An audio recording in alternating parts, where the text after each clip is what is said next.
Hi, my name is Callie, and this is my first video summary for Module 1. I really enjoyed being able to watch the 1950 Cinderella. It's a cult classic. I've gotten to watch it a lot as a child. It was very interesting to get to watch it and sit down and have dedicated time to it to watch it as an adult, instead of just having it be background noise. I came up with a couple questions and comments for it. I recognize that in the 1950s animated version of Cinderella, there was some specific scenes that I remember were noticeably different from when I remember watching it as a child.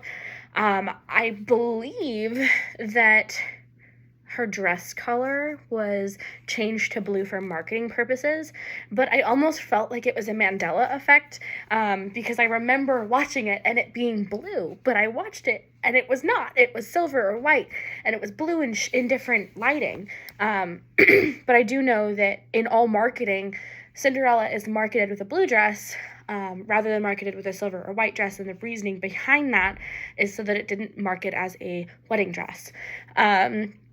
Also, with that, my second comment is, upon watching it, I had the opportunity to watch it with my cousin. She and I grew up watching with Cinderella together, and we were kind of commenting back and forth, and we were like, wait a second, some of the things that are being said in this movie would not be okay today.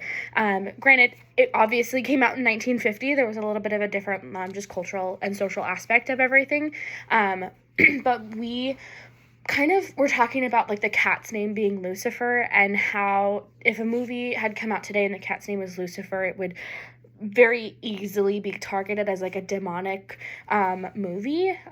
In addition to that, there was also the scene towards the beginning of the movie where Cinderella is fitting clothes to one of the mice, and she picks out female clothes or feminine clothes, and the mice are telling her, no, it's a man, or no, it's a boy.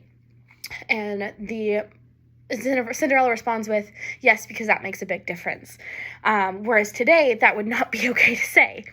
Some of the other questions that I have are, what could have impacted the Cinderella film to not be a success for Disney? I would be curious to know, if anyone had any opinions on that.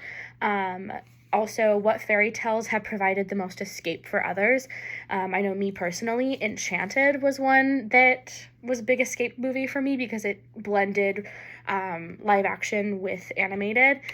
It made it feel real to me. And then my last question was, what is the best way to pinpoint story origins of stories or films that may not have direct original source material but could be inspired by folk tales or past fairy tales? Specifically kind of directing that at Shrek, for example, because it does have ties to fairy tales. There's fairy tales mentioned in the movie, but is it all original source material, or did it have some kind of inspiration? And then just reflecting upon this week's reading, I kind of talked about it in one of my questions, but I feel like the reading really touches on how fairy tales can become an ideology or an escape for people, because it's not real, but talking about things that are not necessarily attainable for the everyday life. So more attainable being, or unattainable being, that fairy tale happy ending, a castle, being able to function even in poverty, a lot of times in fairy tales, Cinderella being one of those, where she's technically supposed to be impoverished, and she's making it through. And then has this really grand gown thanks to a fairy godmother. I wish that I had a fairy godmother. Yes, okay, thank you. That is all I have for you, but thank you so much. Okay.